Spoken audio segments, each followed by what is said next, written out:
Luar biasa. Meja makan bersama saya Bayu, Chris Budiharjo. Weh, tanpa basa-basi pokoknya. Gaspol. Gaspol. Remblong. Iya. Apa? Undang-undang TNI. TNI. RUU. RUU. Jadi rancangan undang-undang TNI sekarang lagi ramai, lagi viral. Iya. Bahkan ada yang pro kontra biasa. Setiap RUU harus pro kontra, Iya. tetapi jangan kemudian cari menang sendiri, geruduk sana, geruduk sini, demo sana, demo sini, dan merusak. Itu yang penting. Tapi kalau penyampaiannya secara intelektual, penyampaian gagasan, sah-sah saja. Ya. Karena setiap rancangan undang-undang memang setiap warga negara berhak untuk ikut memberikan sumbang saran dan mengkritisi. Siap. Tamunya siapa? Oh biasa, ahli militer kita, mantan kepala BAIS, ya, Badan Intelijen Strategis, Laksamana Muda Sulaiman Ponto. Yes, yang muda terus. Yang muda terus. Jabatan terbaru beliau kan jelas, penanggung jawab podcast Meja Makan. Meja makan. Itu lebih konkret. Jadi kalau ada macam-macam taruh di meja makan. Iya. Kita makan. Yang penting jangan makan orang. Nah. Kecuali terpaksa kita makan juga nih. Gimana sih Pak RUU ini tuh kok Jadi, rame-rame? Begini, ketika kita berbicara rencana undang-undang TNI, kalau bicara undang-undang itu ada namanya adalah undang-undang itu adalah pembatasan. Jadi rencana undang-undang TNI ini orang bilang balik ke zaman Difungsi. Oh tidak. Undang-undang TNI justru adalah pembatasan, membatasi bahwa militer itu hanya bisa di 1, 2, 3, 4. Karena yang diatur itu pasti dibatasi. Ya itu dia. Yang tidak diatur itu. Itu. Dulu ada difungsi. Itu kan tidak diatur. Boleh. Makanya undang-undang ini adalah pembatasan. Bagi militer harus jelas kamu di mana. Makanya jangan sampai di dalam pengaturan ini menempatkan TNI di tempat yang tidak tahu kemana. Iya kan? Jadi penempatan itu harus jelas. Mau kemana? Jadi undang-undang ini bukan memberikan keleluasan dan kebebasan TNI Oh, dalam tidak. membentuk jabatan, justru pembatasan. Pembatasan, kejelasan. Karena yang diatur pasti ada batasan. Jadi yang tidak dibatasi tidak diatur. Nah, itu dia. Nah, ini kan namanya undang-undang TNI. Jadi TNI ini kalau keluar dari strukturnya harus tahu kemana aja dia ini. Kan itu bagaimana melempatkan dia keluar dari struktur. Iya, organik dan non-organik. Apakah dia keluar itu boleh pakai dinas terus pakai pangkat? Atau kamu keluar tapi copot pangkatmu? Alih status. Nah, kan itu. Tapi kan harus tahu. Nah, yang diperbincangkan sekarang itu adalah kalau kamu keluar, di mana saja yang kamu boleh masih berpakaian dinas, berstatus militer aktif. Itu yang dimaksud undang-undang ini. Ini yang sekarang ini, yang justru kalau dulu memberikan bukan kelewatan itu orang belum baca itu. Iya, nggak paham. Atau nggak paham. Orang yang nggak paham. Dia nggak paham tapi ya sok biasa sok kan. Paham, sok ngerti. Kosong nyaring bunyinya itu biasa itu. Iya. Nah, jadi itu mengapa? Karena dulu undang-undang bukan dulu, yang sekarang berlaku, yang boleh ditempati militer aktif itu hanya 10. Lembaga institusi sipil. Institusi sipil, kementerian. Pokoknya di luar militer pasti sipil lah. Tidak mungkin di luar militer itu ada militer. Karena militer dan sipil ada ya. Kan hanya 2. Jadi kalau orang bilang jangan dikotomikan, ya nggak mungkin lah. Sipil dan militer itu dua hal yang berbeda. Nah, ketika militer mau ditaruh di sipil, kita lihat kamu kemana. Undang-undang yang sekarang itu ada 10 yang boleh. Taruh di sana 10. Nah, pertanyaan kenapa boleh? Karena di tempat yang baru itu, selain memperkuat tempat yang baru, gara-gara di tempat yang baru juga akan memperkuat TNI itu sendiri. Nah, contoh, SAR. Orang bilang, oh kok SAR? Loh, di tentara itu kita punya SAR. Jangan dikira nggak ada.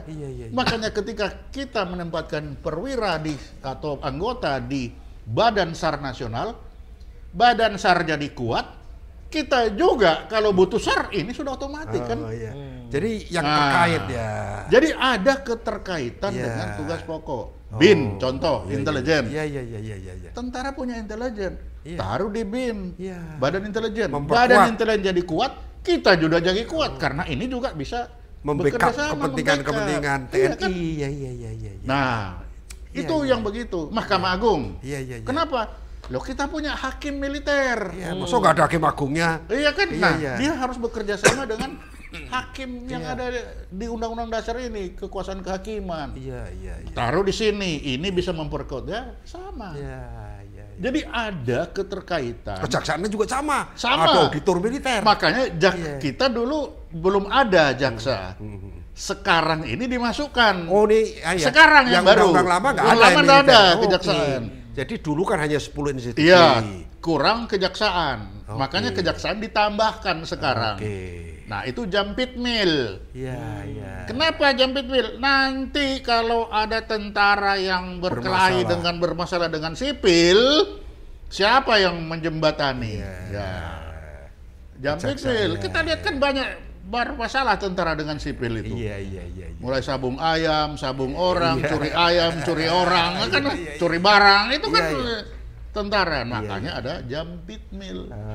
Jadi tidak salah. Tidak harus selalu di militer. Tidak harus di pengadilan militer. Tidak ada. Tidak harus dia bisa ada kejaksaan Nah, lain dengan kan. adanya kejaksaan ini, maka dia namanya itu pengadilan koneksitas. Nah, kenapa koneksitas? Karena tentara itu tidak mungkin diadili di pengadilan umum. Tidak mungkin. Jadi kalau orang bermimpi itu keluar dari Indonesia. Mengapa?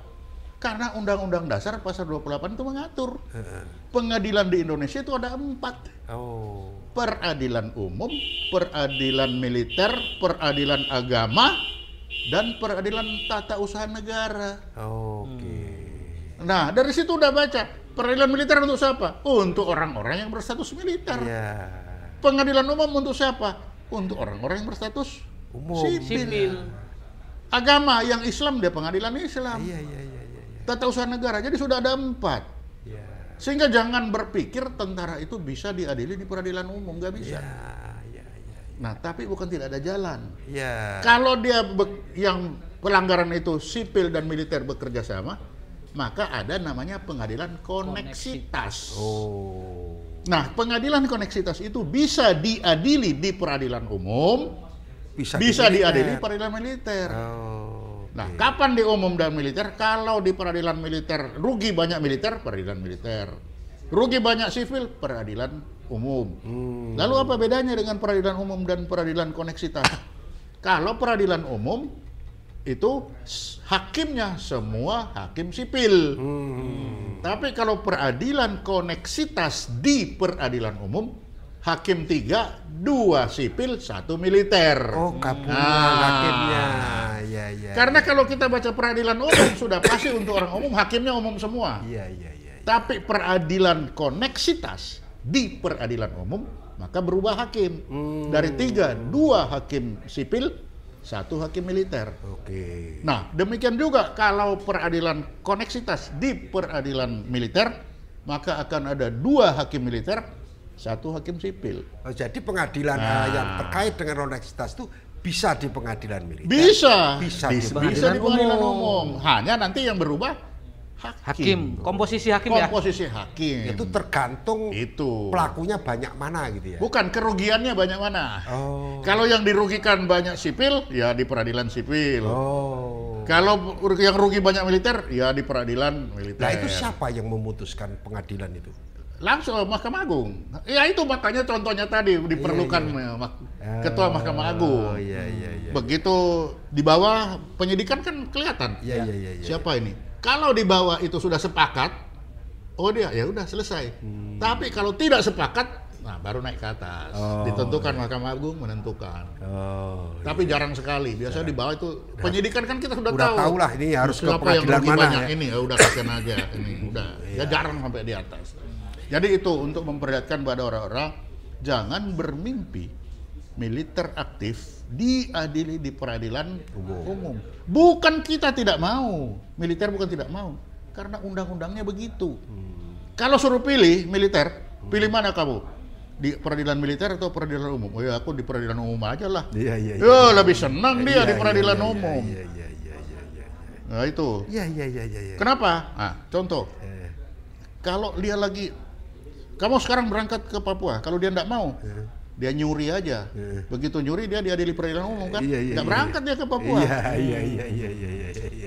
Baru untuk menghindari tugas Ya, menghindari tugas daripada itu. mati ya, daripada susah. Lebih baik aku maling aja dulu, paling 2-3 bulan. Iya, bahaya. Ini berangkat, aku masih penjara kan? Iya, Aman daripada iya. aku berangkat. Itu kalau di peradilan umum. Iya. Tapi kalau dia di peradilan militer, lain. nggak ada cerita. Di dalam pun kau berangkat. Iya. Ditunda. Iya, pengadilan ditunda. Pengadilan ditunda, berangkat dulu. Bisa. Banyak Komandan lah bisa faktor. menahan. Anak buah saya akan berangkat tugas. Pengadilan ditunda. Pengadilan ditunda. Bisa. Komandan punya ankum itu hak mutlak terhadap anak buah. Iya. Jadi dia bisa nunda, nggak bisa. Dan aku kan pernah jadi ankum, aku juga pernah begitu. Tahan dulu. Yang penting harus berangkat tugas. Nggak bisa, itu. Untuk berangkat tugas, ini mau adil ya? Enggak. Ini harus berangkat tugas dulu kau. Apalagi kalau saya perang kan. Nah, itu. Jadi kalau suruh pilih, pasti militer tuh di peradilan umum. Dan itu. ceritanya kemarin pengadilan militer sudah ada hukuman mati. Nah, coba apakah pernah ada korupsi di peradilan umum menjatuhkan hukuman mati? Sudah ada kalau di militer. Hukuman mati. Penembakan bos kemarin bos rental hukuman mati. Oh iya. Gak main-main itu tentara itu. Itu pengadilan militer. Peradilan militer itu. Orang Gitu. awam kan menganggapnya, wah yang adilin juga teman sendiri. Oh, apalagi kalingkong. Nggak ada cerita. kalingkong. Tentara Iya, ternyata malah lebih serem Pak ya. Lebih serem itu. Kalau suruh pilih. Kalau mau dia coba aja sekalian. Sekali-sekali masuk di peradilan militer rasain. Kayak apa? Iya. Karena aturan lebih ketat ya. Kan lebih ketat, lebih keras dia. Siap. Nggak ada cerita. Itu kalau kita berbicara peradilan. Iya. Nah, sekarang karena 10 tadi, Hah? kan sudah Jampit Mil tambah. Oke. Lalu ada namanya ke Badan Nasional Penanggulangan Teroris. Nah, kalau bagi saya itu aneh bin ajaib juga. Tentara berdasarkan Undang-Undang 34 2004 pasal 7 ayat 2 di situ ada bahwa dalam melaksanakan operasi militer itu salah satunya pemberontakan bersenjata, kedua itu adalah penanggulangan terorisme. Oh, di Undang-Undang TNI. Di Undang-Undang TNI. Iya. Jadi tentara sudah ada porsinya di dalam melaksanakan penanggulangan terorisme dengan apa? Melakukan operasi militer. Jadi kalau sekarang tentara aktif ini ditaruh di BNPT, ya nggak cocok. Kenapa ya? Karena ketika kita bicara BNPT, di situ berlakunya Undang-Undang Nomor 5 tentang teroris. Di situ jelas pelaku tindak pidana teroris dipidana, bukan ditembak. Oh, jadi operasional anti teroris Nah, di militer. Kalau di Dan militer BNPT beda ya? beda. Kalau dia dilakukan dengan operasi militer, perang ataupun selain perang, itu hanya satu, kill or to be kill. Kan? Tetapi ketika dia digeser masuk BNPT, maka berlaku Undang-Undang Teroris. Pidana. Di pasal 5 itu atau pasal 7 dijelas pelaku tindak pidana teroris dipidana. Maksimum mati dipidana itu apa? Artinya tangkap, bawa di depan meja, adili. Latihan dengan Itu. latihan dengan keputusannya jadi akan berbeda Pak. Beda. Bertentangan ya Ya ini tentara disiapkan untuk melaksanakan operasi militer, menghadapi teroris. menghadapi teroris, tiba-tiba ditaruh di sini. Begitu Harus- lihat dia langsung berondong. Harus ikut di pasal 5. Harus mengikuti Undang-undang. undang-undang. Dipidana. Kalau dipidana jangan ditembak. Dikejar dulu sampai dapat. Tangkap dulu. Tangkap. Diadili. Diadili lah, tentara suruh kejar-kejaran habis napasnya kalau umurnya udah tua. Iya, Makanya jangan tua-tua. Maka pensiun jangan dipanjang-panjang lah. Makanya jangan panjang-panjang. Iya. Nanti kejar-kejaran Nggak kuat nggak napasnya. kuat napasnya. Oke. Nah. Jadi Itu kalau dari BNPT. 10 institusi ditambah menjadi 14 sampai 16 kita belum tahu putusannya. kita lihat. Ya. Dari itu satu persatu. Oke. Oke lah kalau Tambahannya. Jampit Mil, oke, Oke, itu Kejaksaan. tambah satu. Nah, apalagi tambahnya baru satu. BNPT. Nah, kalau oke, BNPT janganlah. Iya. Bertentangan. Karena dan tentara itu sudah ada. Kenapa harus ditambahin ke BNPT. Tapi ini mungkin karena selama ini ada beberapa jenderal atau perwira yang berada di BNPT mungkin ya. Ya, kalau dia saya salah tempat namanya. Oh. Latihannya kayak kalau ada teroris, ada teroris jelas. Selesaikan. Sedangkan di sini ada teroris Tangkap, adili. Pasal berapa? Apa yang dilakukan? Perencanaan segala macam. Ngerti. Itu dua hal yang berbeda. Jadi kalau BNPT melaksanakan berdasarkan undang-undang teroris, TNI mengatasi terorisme berdasarkan undang-undang TNI. Dan jangan lupa, untuk pelaksanaan undang-undang TNI ini itu tidak otomatis.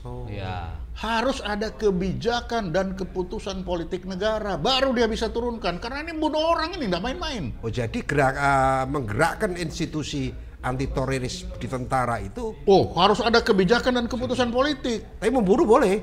Nanti setelah ada kebijakan ini baru dia kejar itu. Kalau nggak salah keputusan DPR ya. Nah, 3 hari.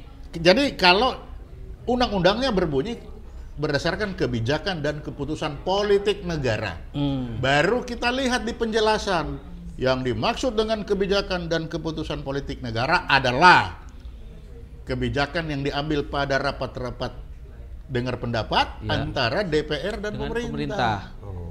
Jadi tidak otomatis. DPR memutuskan, dijalankan, diperintahkan oleh presiden. Ya, langsung Panglima, karena kan mereka udah rapat. Ya. Tetapi orang bilang, kalau mendadak, kalau mendadak presiden dapat mengerahkan TNI. Mendadak, jadi tidak ada cerita. Cukup perintah ya. Perintah, jalankan. Presiden bilang, jalankan. Tapi dalam 2 hari, 2 kali 24 jam. Kalau belum selesai, itu harus berhenti, laporan dulu, Pak, belum selesai. Nah, tergantung presiden, lanjut atau tidak. Nah, khusus untuk teroris ya? Khusus untuk teroris, pemberontak bersenjata sama.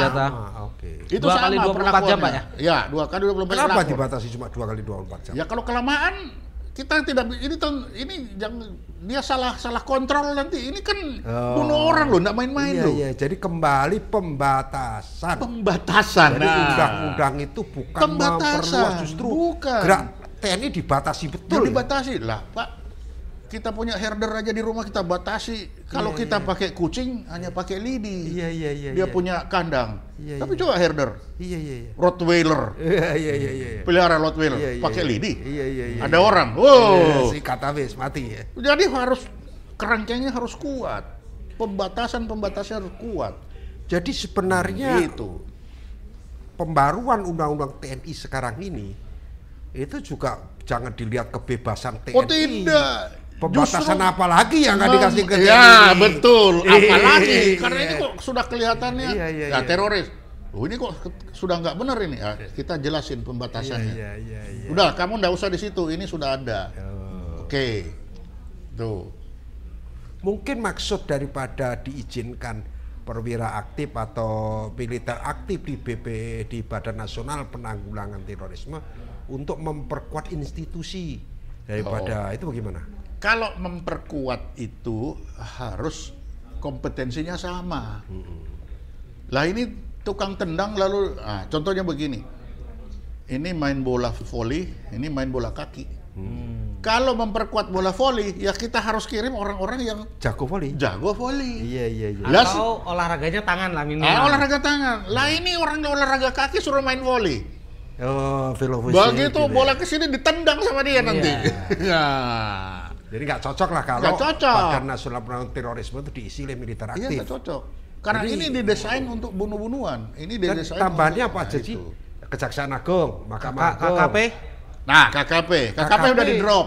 Udah di drop. Lah KKP bagaimana perikanan lalu masuk tentara? Nanti tentara nembak ikan paus pakai senjata. Pengawasan. Untuk pengawasan mungkin nggak? Lah bagaimana pengawasan kapal ikan lalu diawasi oleh tentara bersenjata lalu ditembakin nanti. Itu bahaya itu. Artinya semakin dibatasi keberadaan tentara aktif ya. Iya, artinya betul. Ini undang-undang kan untuk militer aktif. Betul. Bukan purnawirawan loh ya. Kalau purnawirawan udah sipil. Kan udah sipil. Iya, atau alih status. Militer karena menjadi sipil. Judulnya alih status. Tapi kalau kita baca kalimat undang-undang itu apa? Diberhentikan dengan hormat dari dinas militer karena Satu, atas permintaan sendiri. Dua, menyelesaikan dinas aktif. Tiga, karena sakit. Empat, ada 1, 2, 3, 4, alih status menjadi sipil. Tapi judul besarnya diberhentikan dengan hormat. Oh, jadi dari dinas militer. Itu. Walaupun istilahnya jenderalnya purnawirawan gitu ya. Nah, iya. Walaupun purnawirawan, jadi diberhentikan dengan hormat dari dinas militer ya. Karena alih status. Kalau purnawirawan itu biasanya yang sudah menyelesaikan masa dinas 30 tahun, 33 minimal. Jadi kalau dia sampai umur pensiun, umur habis itu, nah disebut purnawirawan. Tapi kalau dia tidak sampai umur pensiun, dia misalkan 10 tahun tidak keluar. Itu gimana itu? Nah, itu atas permintaan sendiri. Itu statusnya apa? Nah, jadi kalau mayor atau letkol yang kalau sampai pensiun letkol ada kan? Ya, letkol purnawirawan atau mayor purnawirawan. Iya. Tapi kalau mayor berhenti, saya kan atas permintaan sendiri. Kalau saya bilang mayor apes. Oh gitu ya. Atas permintaan sendiri. Oh gitu ya. Itu kan. Jadi kalau walaupun secara umum masih ya. Kalau purnawirawan itu artinya dia menghabiskan masa dinasnya habis. Tapi kalau dia atas permintaan sendiri berhenti. Nah, kalau alih status itu gimana? Nah, alih status itu bisa masuk purnawirawan. Bisa masuk. Karena alih status rata-rata itu sudah melewati masa dinas masa minimum. Pensiun minimum. Ada masa pensiun minimum. Maka dia masih berhak menggunakan. Ya, bisa lah. Dan itu kan aturan tidak tertulis. Jadi bisa yes, bisa no. Nah, kalau tidak tertulis lebih bagus. Kalau yang tidak tertulis, kalau tidak diatur, itu tidak dilarang. Tapi kalau sudah undang-undang, berlarangan. Cuma kan kita sialan, aku 30 tahun lah purnawirawan. Yang tidak 30 tahun jangan purnawirawan lah. Oh iya. Etika aja ya. Supaya jelas. Iya. Mana yang sampai selesai, mana berhenti atas permintaan sendiri. Lalu atas permintaan sendiri, ya apeslah tulisannya. Atas permintaan sendiri. Kira-kira begitu. Misalnya kolonel apes gitu. Ya. Oh, berarti dia atas permintaan sendiri nih. Iya. Tidak selesai. Belum sampai masa dinas pensiun minimum. Oh, tapi kalau sudah itu boleh. Boleh. Secara etika gitu Ya, ya. itu etika saja. Padahal sebenarnya mayor yang berhenti juga bilang purnawirawan juga boleh-boleh saja. Tidak ada larangan. Ada aturan hukumnya. Tidak ada aturan hukum. Cuma kebiasaan. Ini hanya karena kebiasaan supaya beda. Mana yang lanjut, mana yang enggak. Tapi kalau dia pakai juga tidak apa-apa. Tidak ada aturan. Kan banyak yang mayor. Banyak. Bahkan ada yang kelihatan satu. Iya, yang ada kelihatan satu. Mundurkan diri. Karena satu dan lain hal. Ya dia bisa purnawirawan bisa. Atas permintaan sendiri juga bisa. Hanya kita yang pensiun full itu suka aku pensiun penuh ini apes bukan purnawirawan atas permintaan sendiri. Tapi itu kan hanya intern guyon-guyonan lah. Tapi yang jelas Bakamlah. Oke, nah itu satu dulu, kita satu-satu sudah selesai itu ya. Nah sekarang Badan Nasional Penanggulangan Teroris belum sampai situ. Jadi ada teroris sudah, KKP sudah.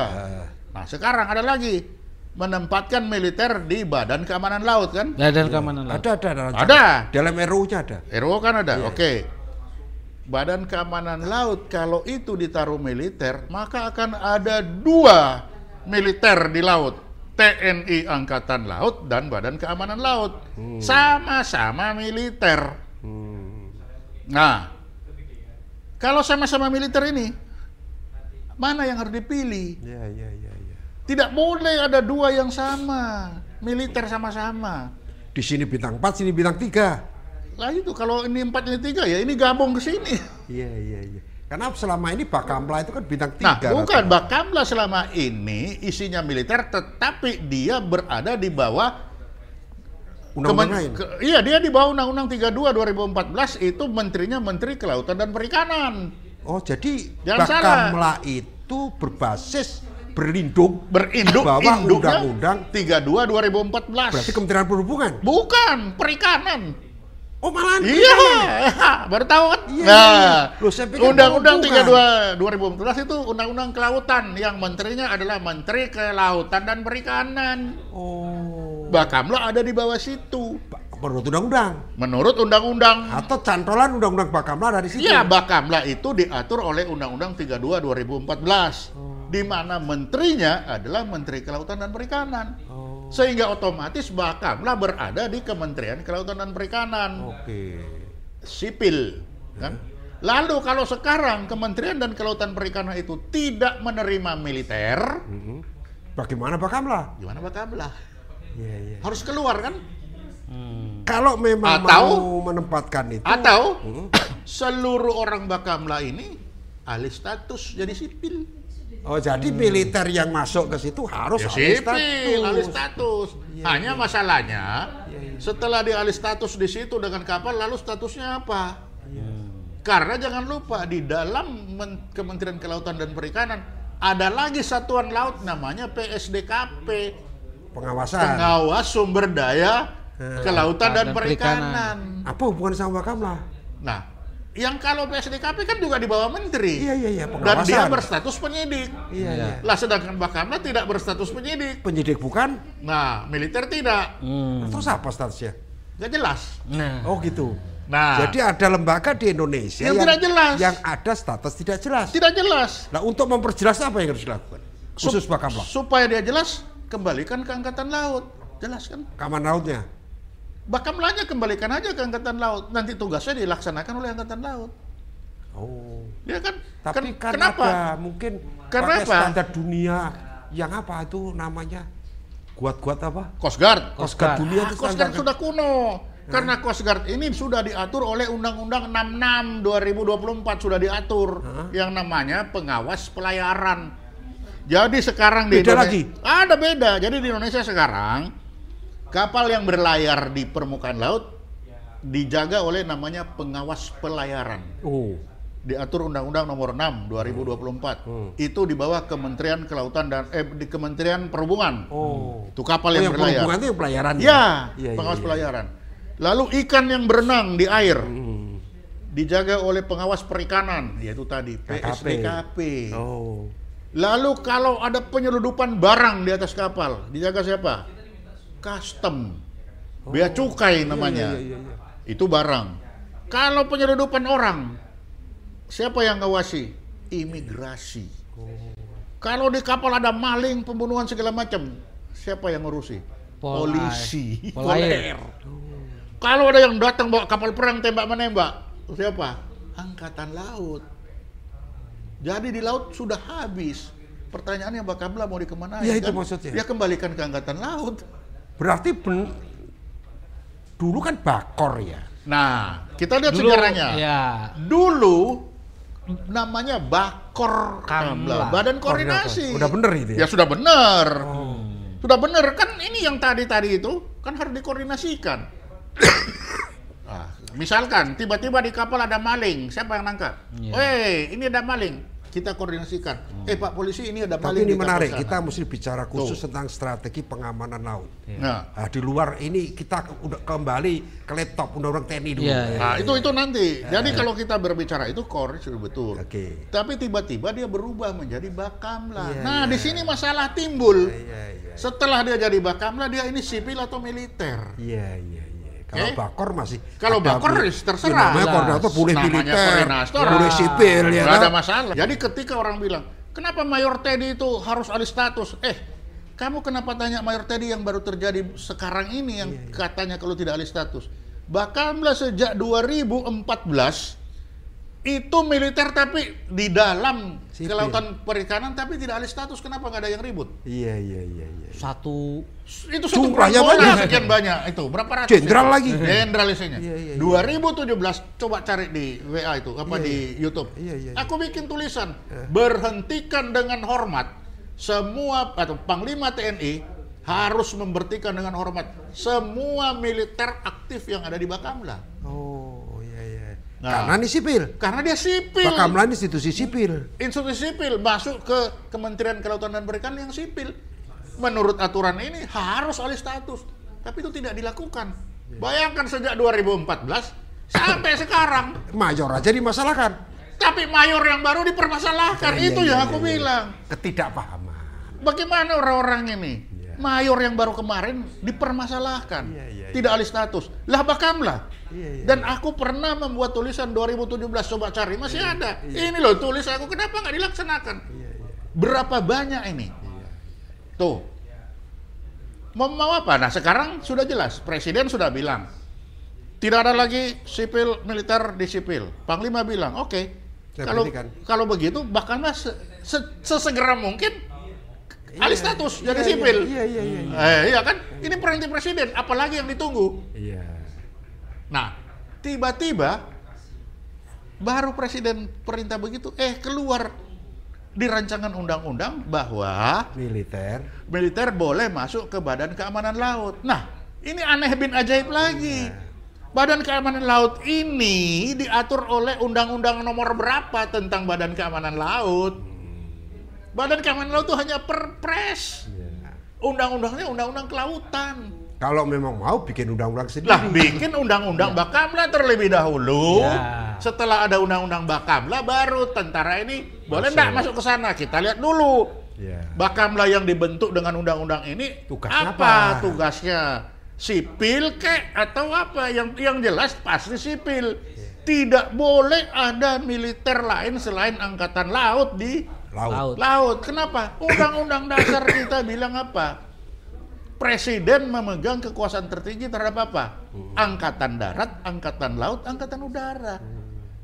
Jadi jangan ada lagi Bakamla, jangan ada lagi cyber dan lain-lain. Lah ya itu dia. Karena itu undang-undang dasar. Jadi penataan kelembagaan harus berbasis pada itu. Undang-undang dasar. Jadi kalau sekarang dia punya RUU ini menempatkan kepada Bakamla, lah ini Bakamla yang mana? Nggak ada dasarnya. Nggak ada dasarnya.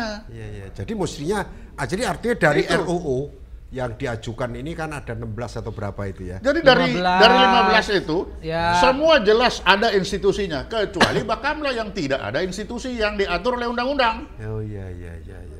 Itu yang ada Bakamla, kata Bakamla ya, kita bicara organisasi institusi yang namanya Bakamla. Itu diatur oleh Perpres. Ya tidak mungkin lah diatur di Perpres. Perpres dari mana? Baru dia dari Undang-Undang Kelautan, judulnya, dasarnya. Konsiderannya Undang-Undang Kelautan, menterinya Menteri Kelautan, baru organisasinya namanya Bakamla. Lalu bagaimana kok tiba-tiba tentara masuk Bakamla? Oke, sekarang kita ikutin aja. Ketika militer masuk Bakamla, jadilah Bakamla. Bakamla yang militer kan?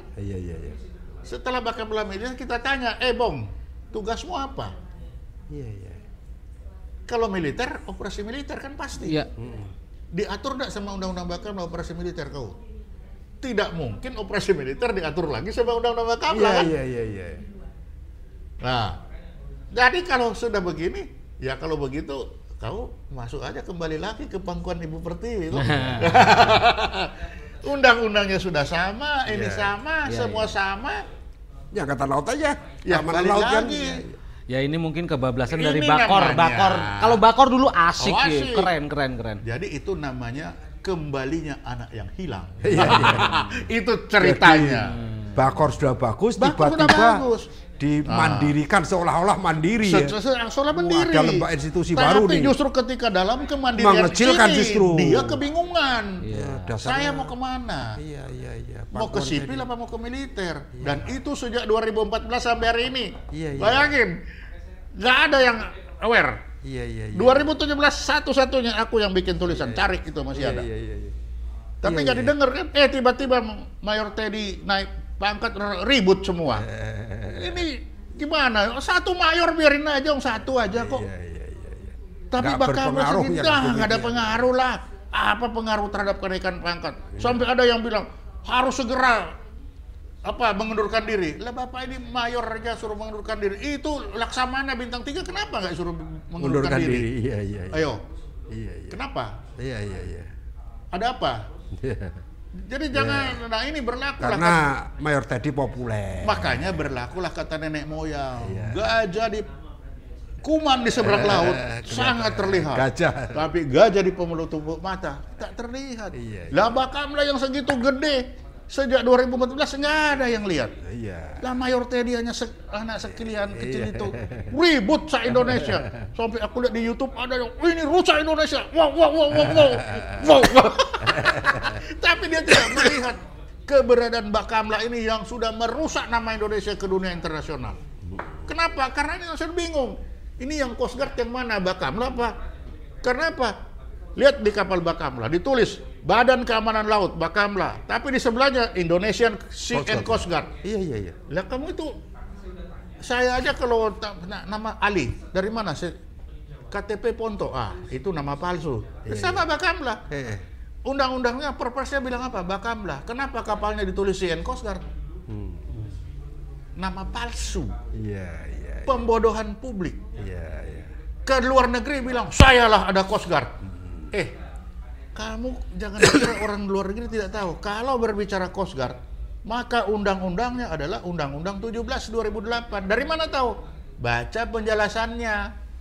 Paragraf 14 dengan jelas menyatakan, undang-undang ini adalah undang-undang tentang pembentukan Indonesia Sea and Coast Guard. PPLP itu Pak ya? PPL Penjaga Laut dan Pantai. Penjaga Laut dan Pantai. Itu Undang-Undang 17. PPLP masih ada nggak sih? KPLP ada. KPLP ada. Tapi kan dirubah nama. Seharusnya KPLP itu bersama-sama. Nah, waktu itu KPLP ditambah Bakor Kamla jadi Coast Guard. Ketika dia jadi Bakamla, kita bilang ya udah Bakamla ditambah KPLP jadi Coast Guard kan. Bakamla nggak mau. Nggak bisa, saya sendiri. Ya sudah. Akibatnya apa? Cabut itu Coast Guard. Dicabut Coast Guard, tinggallah pengawas perlayaran. Nah, Bakamla bingung sekarang. Terus apa? Baru dia bilang kita bikin lagi undang-undang Coast Guard. Lah kamu ini betul-betul lebih bodoh dari keledai ini pembuktian. Nah, sudah bingung kan? Sekarang bikin apa lagi? Bikin undang-undang keamanan laut. Undang-undang keamanan laut itu apa? Mau atur apa lagi? Semua udah banyak begitu undang-undang. Saya 2005 tim pembentuk undang-undang keamanan laut di bawah pimpinan Pak Dimyati Hartono. Nah, bersama satu Jampitmil yang pertama, Mayor Anwar Saadi saat itu. Jadi sekarang masih berdua itu saksi sejarah bahwa kita pernah membuat rancangan undang-undang keamanan laut yang dipimpin oleh Pak Dimyati Hartono dan gagal. Gagal. Kenapa? Karena semua sudah habis diatur, mau atur apa lagi undang-undang keamanan ini itu loh. Lah sekarang tiba-tiba nongol, kita bikin Coast Guard, kita bikin undang-undang keamanan laut. Coast Guard udah ada. Lah ini bagaimana ini orang-orang tidak melihat sejarah? Nah, itu Coast Guard semua hilang tiba-tiba. Penempatan militer aktif di Badan Keamanan Laut. Badan Keamanan Laut ya itu ya? Iya. Di Badan Keamanan Laut. Lah kalau Badan Keamanan Laut militer aktif, apa bedanya dengan Angkatan Laut? Hebat mana? Ya pasti hebat Angkatan Laut karena dia diatur oleh Undang-Undang Dasar. Ini hanya perpres. Lalu salah? Nggak salah. Bubarin aja. Gabungkan saja kan? Angkatan Laut. Angkatan Laut. Selesai toh? Iya, menarik ya, menarik. Begitu. Luar biasa. Jadi rancangan undang-undang TNI ini pembatasan perilaku atau kedudukan jabatan daripada TNI aktif. Ini bukan untuk mengembalikan menjadi fungsi. Jadi bukan mau jadi dirjen di setiap kementerian ya? Nggak ada, itu jauh sekali. Bukan mau jadi dirjen di setiap kementerian kan? Tidak. Iya. Memang itu dasarnya. Bagaimana militer aktif jadi dirjen? Apa kapabilitasnya? Itu kan. Tapi kalau dia sudah purna, bukan purna. Kalau dia alih status, ya silakan. Alih status atau purna. Kalau dia diminta oleh lembaga terkait, ya silakan aja. Nah, karena di Undang-Undang ASN memang bahwa posisi latar belakang siapapun TNI Polri diizinkan untuk posisi-posisi strategis di Kementerian Sipil atau di Kementerian Lembaga. Itu di Undang-Undang ASN memang ada. Tetapi tentara sendiri membatasi. Nah, TNI membatasi. Boleh duduk tapi alih status atau diberhentikan dengan hormat terlebih dahulu dari dinas aktif. Baru boleh menjadi dirjen, menjadi sekjen. Itu bukan tidak boleh sama sekali. Pensiun 60 tahun kok. Kalau ini kan 58 dari pensiun. 58. Di Undang-Undang TNI ini kan katanya ada rencana. Gimana ceritanya itu? Mau ditambah umurnya. Apa nggak tambah repot? Nah, kalau aku menganggap itu tambah repot.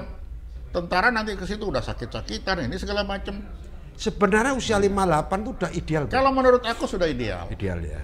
Dia masih sehat, kalau dia berhenti dia masih bisa sambung. Masih udah pas. Kenapa? Kita akan melihat kalau militer perwira 58 maka bintaranya akan ada 55. Kalau bintara 55, 50 dia masih lari-lari. Iya. Bintara loh. Iya. Bintara itu berapa usianya sekarang? Sekarang kan 55, sebelumnya 48, dinaikkan 55. Kalau 55 artinya 50 dia masih lari-lari. Kenapa? Penugasan bintara tamtama itu bukan berdasarkan umur, berdasarkan pangkat. Iya. Jadi umur itu dia harus lari-lari. Jadi harusnya sebelum memanjangkan itu dibikin dulu kajiannya dalam umur sekian itu apa yang memungkinkan nggak dia dalam tugas lapangan, karena yang dijadikan patokan polisi. Iya beda lah. Polisi sama dia beda lah. Polisi kan tugasnya hampir mirip sipil bersenjata. Jadi kalau polisi itu kalau ada masalah, bermasalah apa? Dia bikin surat saja. Panggilan, manggil, datang, dia duduk sini. Tapi tentara nyari kejar-kejaran dulu. Masih bisa enggak di umur 50 kejar-kejaran? Jadi artinya penambahan usia pensiun itu tidak logis ya? Kalau menurut aku melawan kodrat badan. Ya. Karena fisik militer penting. Karena militer itu apapun nomor satu itu fisik. Itu yang pertama. Kalaupun nanti akan ada 1, 2, 3 orang itu ya wajar.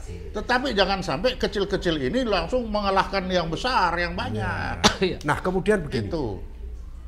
Usia pensiun di 58 sangat strategis karena purnawirawan tadi bisa menduduki jabatan apapun masih segar. Masih bisa. Kalau usianya udah lanjut, memulai hal baru kan lebih sulit. Ya.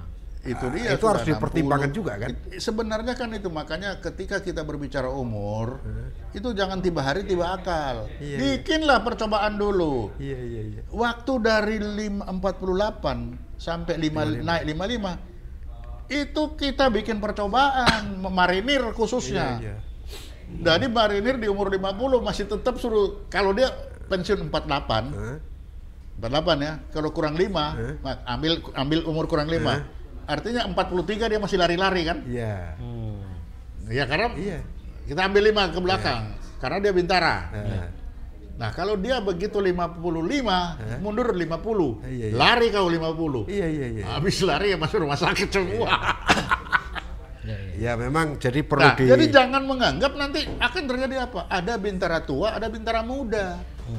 Yang baru lulus itu, yang muda-muda. Dan tugasnya sama. Ya sama, pasti sama. Namanya bintara sama. Mau bintara usia 55 sama. Mau 50 kayak. Sama aja. Patokannya pangkat ya, bukan umur ya. Pangkat. Jangan lupa pangkat. Jangan ada privilege. Nanti kan mau tidak mau akan terjadi privilege itu. Udah senior. Karena bintara senior tidak mampu lagi. Bayangkan kalau 50 suruh naik ke Papua sana. Iya. Gimana? Iya. Masih mampu enggak mimpin anak-anak yang masih muda-muda yang baru lulus itu? Iya. Tapi kalau kita menyerahkan semua kepada muda-muda, lah yang sudah umur ini mau diapain? Iya. Ya menikmatin hidup lah. Ya merasa adil ya. Karena pangkat sama. Lah ya justru itu dalam jangka waktu panjang itu akan terjadi masalah. Di dalam itu akan terjadi friksi antara bintara tua dan bintara muda. Kamu enak-enak aja, kita yang pergi. Jadi perlu itu kalau saya, kalau yang lain nggak tahu. Ya artinya pensiun ini perlu dipertimbangkan. Ngapain sih kita selalu dibuat pensiun? Hal udah bagus. Nah, kalau mau agak gila dikit aja. Dulu saya punya kawan, sama-sama kita letnan. Begitu dia selesai dari angkatan laut, dia pindah masuk polisi. Iya. Nah, kalau gila sedikit, umur pensiunnya di 50. Ya. Habis pensiun sampai 55 masukkan polisi. Iya, masuk akal. Bisa kan? Bisa. Polisi yang mana? Alih fungsi ke polisi. Iya. Polisi yang mana? Ya polisi. Ya Sabara kayak apa kayak? Yang itu loh, yang jaga-jaga di bawah. Sabara. Ya, entah Sabara entah apa. Iya, Sabara. Udah, alih fungsi jadi polisi. Iya. Kalau nggak mau pensiun lebih ya. Menarik. Iya kan? Iya. Artinya untuk usia tertentu TNI bisa alih fungsi. Wah, dari dulu itu biasa Polri, itu kok. Ya, iya, dia bisa masuk ke Polri dalam ini tertentu. Nah, itu mantap. Jadi itu bagus. Jadi ini usul baru agar dalam undang-undang TNI itu dimungkinkan TNI usia tertentu bisa dialih fungsikan di kepolisian Republik Indonesia. sesuai dengan kemampuannya. Sesuai misalnya dengan di ini Brimob boleh. Oh, apalagi ke Brimob atau ya taruh Angkatan Darat taruh di Brimob. Artinya yang mantan Angkatan Laut mungkin taruh di Pol Air. Ya jadi artinya banyak institusi ini kan awang-awang aja. Enggak, namanya usulan. Namanya Ini usulan terbaru dari podcast Meja Makan. Mumpung masih digodok RUU TNI, sebaiknya institusi TNI aktif dapat alih fungsi ke Polri. Bisa, bukan saja ke jabatan Kementerian Sipil, tapi ke Polri. Apa bedanya? Iya. Ke Kementerian Sipil dengan masuk ke Polri apa bedanya? Iya, Sama aja kan. Iya. Sedemikian Polri masuk ke sipil, Ya.